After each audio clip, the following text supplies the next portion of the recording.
Okay guys, so we're here now at Chinsui Temple. So look, likod lang. Tingnan niyo yung nasa ibabaw kayo ng mga ulap.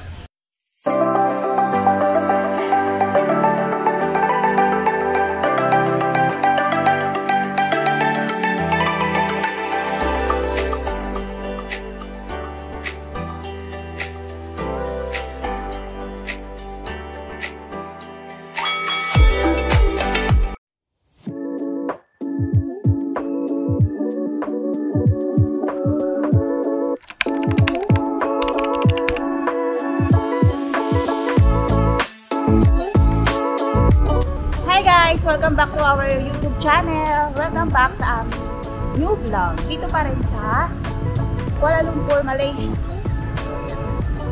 So ngayon, papunta kami sa tayo ng Genting Highlands. Pero bago yun, syempre pupunta muna tayo sa bus station. So currently, nandito kami sa may Bukit Bintang dito yung hotel namin. Sakay tayo ng monorail papuntang Genting Central. Kasi nandun yung mga pasunod pa Genting. So, yun. Mamaya mag-update na lang kami kapag nandun na kami. Okay guys, so we're here na sa KL Central. So, ito yung maraming train station. Iba-iba nila. So, medyo tricky hanapin yung kayo pupunta. Kasi iba-iba yung destination ng train. Bawat pasok na ganyan, bawat ganyan, iba yan. Iba rin to. Iba rin yung pula. Doon. So marami kasing ano dito, tapos sa baba, yung mga bus station. Since magbabas tayo papunta doon, naligaw kami, hindi kami alam kung saan hanapin. Kaya tanong na kami. Sa lower ground pala lahat ng bus. So yun, papunta na kami ng bus station. Yan, clear, papunta naman yan ng airport. So iba-iba talaga dito. Kaya dapat kapag sasakay, nandito kayo, familiar kayo dun sa, titingin talaga kayo dun sa bulletin nila. Oo. Tapos sa map nila. Sa map, kasi nandun yung makikita kung saan dadaan yung train, kung anong kulay ng train na sasakyan. So itong Clia na to, sasakay din kami dyan pag pauwi na kami. So ito na, nakita na namin yung daan papunta sa mga bus station. Guys, ito yung ticket booth ng papuntang Genting Islands, Chinsui Temple, tsaka doon sa Awana Sky. So dito tayo bibili ng ticket. Okay guys, we're now here sa Awana Skyway Station nila. So, merong nangyari kanina. Paano kami nakapunta dito? Hindi kami nag-bus. Dapat nakabus talaga. Yes, yun talaga yung namin, yung plano namin. Pero may problema, nandun na kami ng 9 AM sa bus station nila. Pero ang alis ng bus 12 PM pa. So sayang yung 3 oras na hihintayin namin. Ngayon, dun sa booth nila, merong mga drivers ng Grab yata yun, or taxi or parang mga private na na namamontrata ng mga pasahero na gustong umalis agad doon. So, tinake namin yun kasi sayang yung 3 oras na paghihintay namin doon kung gagawin makapunta dito. So, ang siningil sa amin, 30 ringgit per head. Mahal siya guys, compared sa bus na 10 ringgit per head lang pupunta dito. Pero, since no choice kami dahil nga 3 oras kami maghihintay doon, tinake na namin. So, yun. Mabilis naman yung biyahe. Bilis naman kasi 10... Kasi van yun eh. Oo, van yun. Tsaka 10 AM nandito na kami. Mga 9 AM nandun na kami. So, isang oras lang din yun. So, nandito na kami sa Awana Skyway. Sasakay tayo ng cable car. So, parating na natin kung saan yung cable car. First time namin mag-cable car. So, excited po. Hanapin muna namin yung sakayan guys. May ticket na nga pala kami sa cable car. Via club din namin. No. So, yun. Tsaka medyo tricky pala yung pagpapabok ng dito guys, ng bus. Kami, yun nga, di ba, yung 12 PM yung alis doon sa KLCC papunta dito. Ngayon, pagdating namin, nagpabook na ako kagad ng pauwi namin kasi nagkakaubusan pala ng seat. Kasi merong seat assignment yung mga bus dito. So, yun, nag-advance booking na ako pauwi. Doon sa machine nila, nakakuha na ako. So, mamayang hapon, sakto yung oras. Dapat makababa na kami ng before nung oras na pina-advance book. Kasi Pipili kayo ng oras sa bus guys eh. Machine yun ha. Pipili kayo ng mga oras doon. So yung pinili namin oras is hapon, 4:45. Kailangan before 4:45 hindi na kami. So ayun, punta na tayo dun sa cable car nito. Guys, ito yung printout nung booking ko sa Klook. So ito ang i-scan dito. Kaya much better guys kung lahat ng book nyo sa Klook is i-print nyo yung QR code para mas mabilis kaysa sa cellphone. Ako printed ko lahat ng booking namin sa Klook via for the two of us.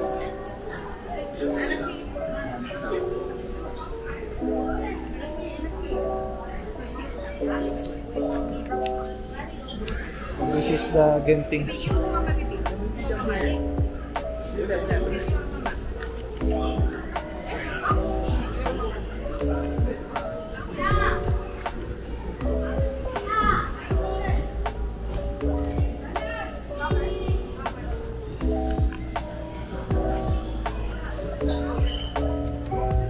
Yan guys, nakapasok na kami. So, nakikita ko na yung mga cable cars dito. ilan tayo sa cable car? Hindi ko alam eh, depende siguro sa dami ng tao. Pero syempre pagka isang cable car, may mga kasabay kayo. Resorts. Or unless wala talagang tao, siguro masusolo nyo yung cable car. Pero since umaga ngayon at maraming pupunta ng Highlands, malamang marami habang ang pila doon. Resorts World to guys ha. Resorts. Yes, Resorts World Genting. Meron tayo dito sa Pilipinas. Resorts World Manila. Uh, Pero mas maganda Pero guys, dito. tingnan nyo yung cable cars.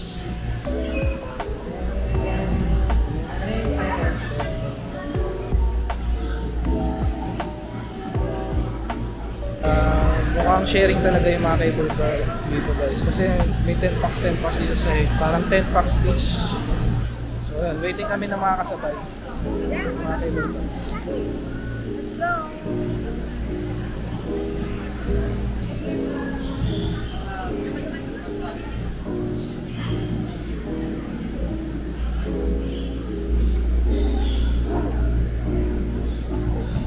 Wow. Din. Ayan guys, nakasakay na kami dito.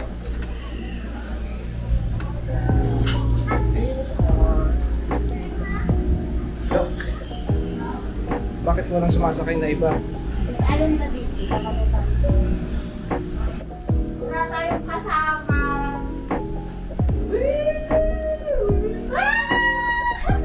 Wow! Guys, so namin yung cable car! Okay, so yun guys, tingnan nyo naman. Pwede ba kumawal dyan ngayon?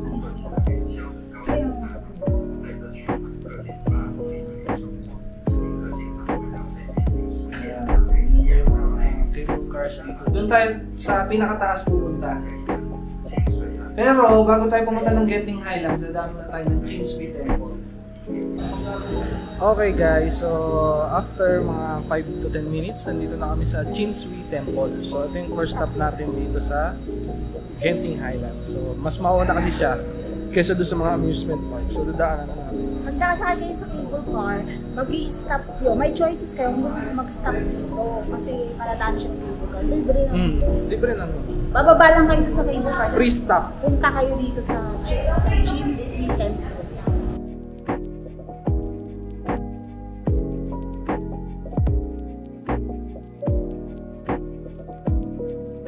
Okay guys, so we're here now at Chinsui Temple. So look, sa likod namin, yan, ang kanilang famous pagoda. So walang entrance dito guys ha. Free stop lang talaga siya pag pupunta kayo ng Highlands. Tingnan nyo guys, ang ganda oh. Tingnan nyo, nasa taas ng ano yan ha. Nasa taas ng bundok yan ha. Oh. Tingnan nyo yung nasa ibabaw kayo ng mga ulap. Doon lang, diba? Oh, yan guys, nandito na kami sa last nung pag dire-diretso niyo parang siya, dito kayo magpupunta. So,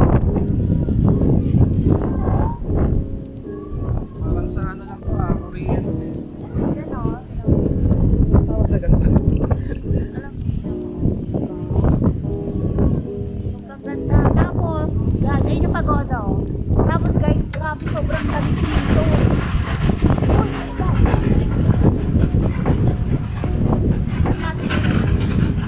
Firework?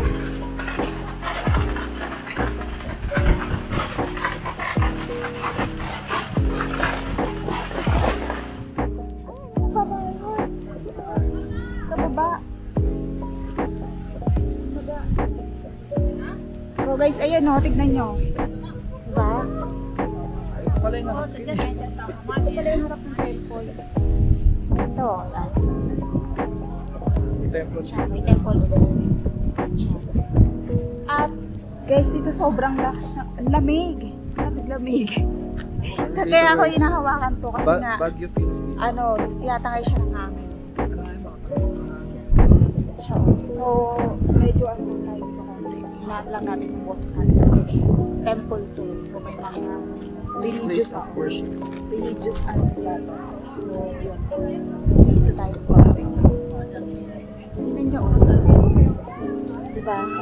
Ganda. Nasa taas to ng bundok guys ha. Tapos masikat yung araw pero ang lamig. Lakas ng hangin tapos ang lamig. Yan guys, so nandito na kami ngayon sa part nung malaking Buddha. Ganda guys. Sobrang nakakita. Ganda dito guys, tapos tingnan nyo mayroong Starbucks sa baba. Tapos ang ganda ng mga mountains. Oh. Ang ganda rin ng dito.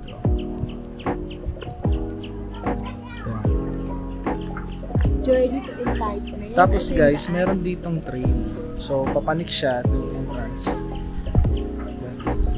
Papanik siya, parang meron siyang kwento eh. May mga stops siya. Doon hanggang sa taas. So siguro yun yung mga kwento ng mga gods nila dito or baka may nangyari na hindi natin masyadong alam. tingin ko sa connected sa religion nila. Oo. So yun, titingnan namin, tara, pasukin natin. Ito yung first stop guys. Nakalagay registration. Mayroong pangalan. Registration office. So yun. First Hell Chamber. Scene 1.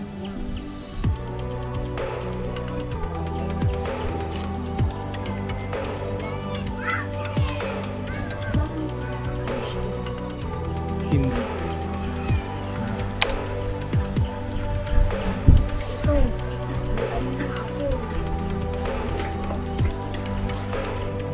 Chamber.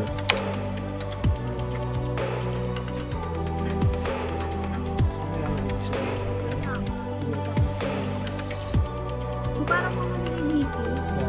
Parang hell judgment, parang gano'n. Mga babae. Oh my God. Palalalim yung Parang gano'n nga siguro.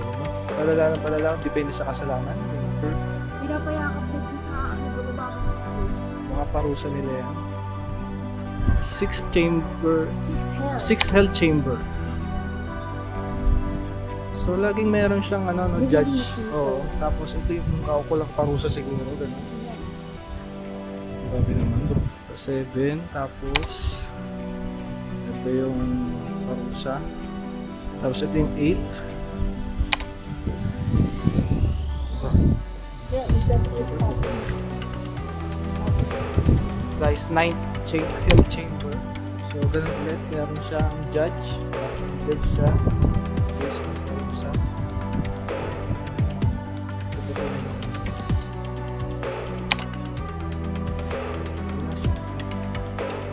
Parusa. Makasabay.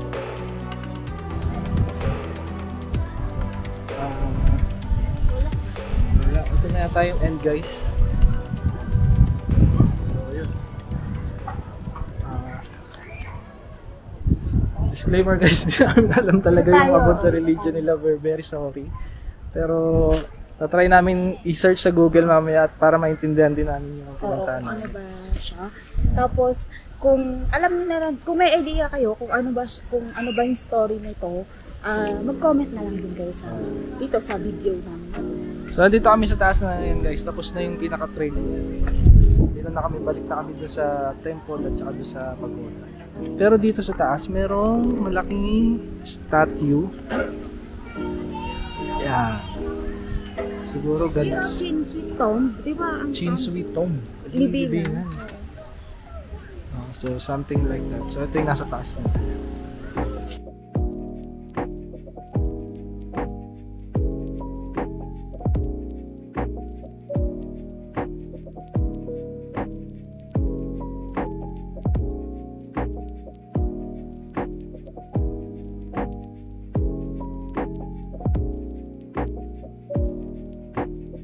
So yun guys, na-reach na namin yung dulo ng trail na.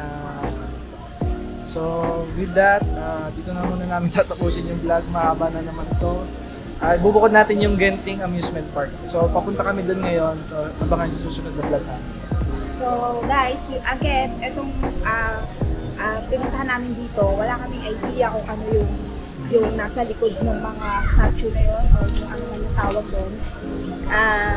Iba kasi religion yun, so wala tayong so pagdating sa mga ganyan. So kung meron kayong masasabi or alam niyo kung ano yung story ng mga yun, pwede kayong mag-comment, pwede kayong comment. Kasi yung mga sinasabi namin, hindi rin kami dun sure. Based on visualization lang namin yung guys. Hindi rin kami sure. Kasi first time lang din namin punta dito. So kung meron kayong masasabi or kung alam niyo yun, mag-comment lang. So yun guys, meron nga pala dito sa baba.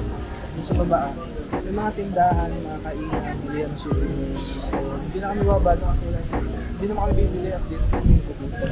So diretso na kami doon sa Genting Highlands. So sa amusement park. So yun, dito na namin tatapusin yung video guys. Don't forget na pag nandito kayo, mag-stop kayo dito. Kasi Yes, free to guys. experience. Free stop to. Walang additional fee. Kung pupunta kayo ng Genting Highlands, tumana kayo dito. Kakaibang experience, ang ganda ng structure, ang ganda ng pagkakagawa, amazing yung, diba? Nasa taas ka ng bundok, tapos ganito kagagandang mga Yan naman yung ulap. Yung Buddha, yung sobrang laki, diba? Ang ganda. Ang galing. Kaya, huwag kayong, pagpunta kayo ng Genting, mag-stop kayo kasi wala namang bayad pag mag-stop dito sa Chin Sweet Temple. So, with that guys, kung gusto niyo mga ganitong content, like and subscribe kayo sa channel namin. Like and subscribe kayo guys. Tapos marami pa kaming videos na i-upload dito sa Kuala Lumpur Peak namin. Tapos, yun, feel free to comment and like and subscribe kayo sa channel. So, yun guys, kita-kita tayo next vlog sa Genting Amusement Park. So, bye-bye!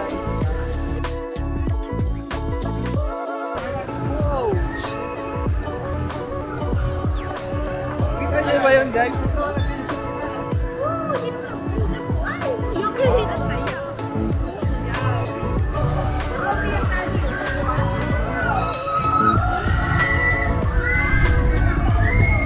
Buhay pa kami. Kahit indoor lang to guys, extreme din yung mga ride dito. Katakot.